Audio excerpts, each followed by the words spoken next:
exposé, vous perdez du chiffre d'affaires d'année.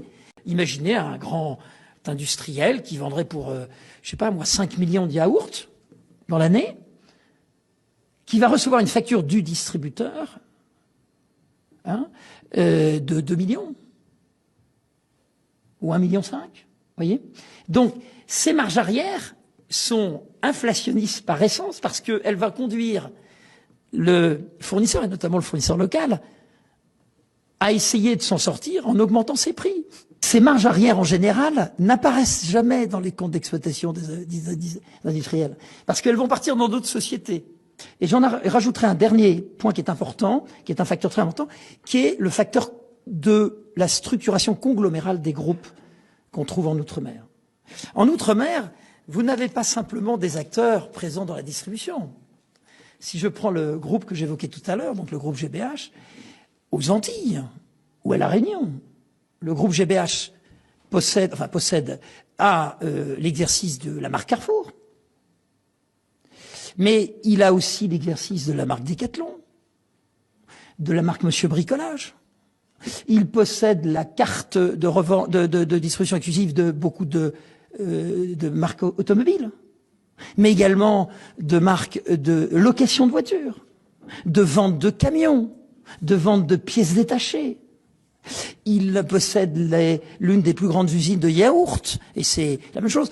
Ce groupe est présent dans la production. On appelle ça une structure conglomérale avec une présence en amont et en aval des marchés.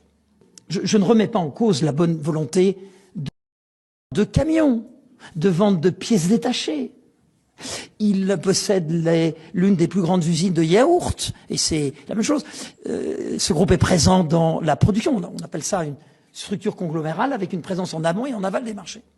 Je ne remets pas en cause la bonne volonté de la collectivité territoriale de Martinique, mais je suis consterné de voir que cet accord se fonde sur une analyse qui n'est pas la bonne. Et cet accord agit sur deux marqueurs, l'octroi de mer et la TVA. D'ailleurs, je m'étonne que l'État signe un accord pareil avec les problèmes budgétaires auxquels vous êtes confrontés. Ces deux mesures n'auront aucun impact, ou très marginal. Et c'est la raison pour laquelle probablement le collectif citoyen a refusé de le signer. Hélas, il avait quelques raisons de ne pas le signer. Voilà ce que je voulais vous dire en introduction. J'espère ne pas avoir été trop long. Et c'est ce qu'on appelle les groupes béquets. Et ces groupes-là, parmi lesquels celui que j'ai cité tout à l'heure, font partie de ces entreprises qui ont bénéficié de ces subsides qui datent de la fin de l'époque coloniale. Mais ce système qui a fait que finalement la fin de l'esclavage n'a pas ne s'est pas accompagné d'une redistribution des richesses et du pouvoir économique, eh bien, ce sont des racines historiques. Le modèle de la distribution, de la grande distribution, ce qu'on appelle les grandes surfaces, a été poussé à son paroxysme en Outre-mer. Savez-vous que en Outre-mer, on trouve les plus grandes surfaces commerciales européennes?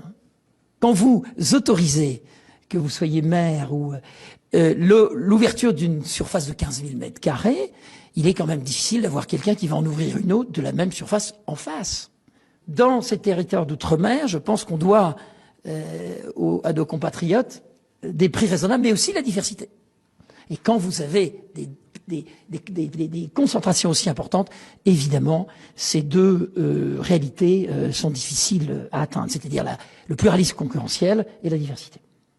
Et puis, le troisième cause qui est plus technique, puisque, Madame la Présidente, vous parliez de choses concrètes, c'est, et encore une fois, qui découle du modèle économique des grandes surfaces, c'est ce qu'on appelle la pratique des marges arrière. La marge avant, c'est le fait pour un commerçant d'acheter un produit X euros et de le revendre X plus une marge, qui est tout à fait naturelle. C'est le principe du commerce. Ça, c'est la marge avant. La marge arrière, c'est le fait pour les distributeurs d'exiger de leurs fournisseurs des montants à payer au titre de la coopération commerciale, c'est joliment dit. C'est le fait, par exemple, pour un industriel qui va vouloir mettre en valeur ses produits dans les rayons d'un hypermarché, de payer pour ça.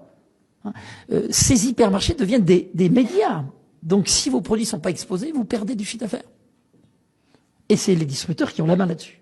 Et puis, il y a une deuxième marge arrière, qui est ce qu'on appelle les bonifications de fin d'année, qui est le fait pour un distributeur de facturer en fin d'année ou en cours d'année à son fournisseur une remise qui s'applique sur l'ensemble du chiffre d'affaires, c'est considérable, au titre de l'atteinte des objectifs fixés. Alors évidemment, quand vous êtes en situation dominante, vous atteignez toujours les objectifs. D'ailleurs, c'est vous-même qui les fixez, les objectifs. Alors, ces marges arrière, c'est pas rien pour ne s'explique pas par l'insularité ou par le simple fait que ces départements sont éloignés, ce qu'on appelle les frais d'approche. Mes rapports montrent que si on prend un produit à 10 €, n'est-ce pas, eh bien, il faut considérer que 5 à 7% de ce produit peut s'expliquer, peut se justifier par l'éloignement. Seulement, si on regarde le différentiel du panier moyen des courses alimentaires, enfin, des courses généralistes, de nos compatriotes ultramarins, si je prends la Réunion, par exemple, ce différentiel est en moyenne, est de 37%. À la Martinique, il est de 40%. À la Guadeloupe, de 42%. Et si on compare ce différentiel en 2015, l'étude dont je viens de vous parler date de 2022, à La Réunion, cet écart n'était que de moins de 30%. À La Réunion, cet écart a augmenté de 30%. Alors même qu'à la Martinique, il est déjà très élevé, mais il est resté, l'augmentation est de l'ordre de 5%. C'est quand même important. Et entre-temps, et vous allez voir pourquoi je vous dis ça, entre-temps, à La Réunion, il s'est passé juste un petit détail. Un groupe déjà dominant dans beaucoup d'outre-mer, le groupe GBH, a pris le contrôle de numéro 1 de la distribution, passant sa part de marché dans la distribution alimentaire, comme par hasard, de 17% à 37%.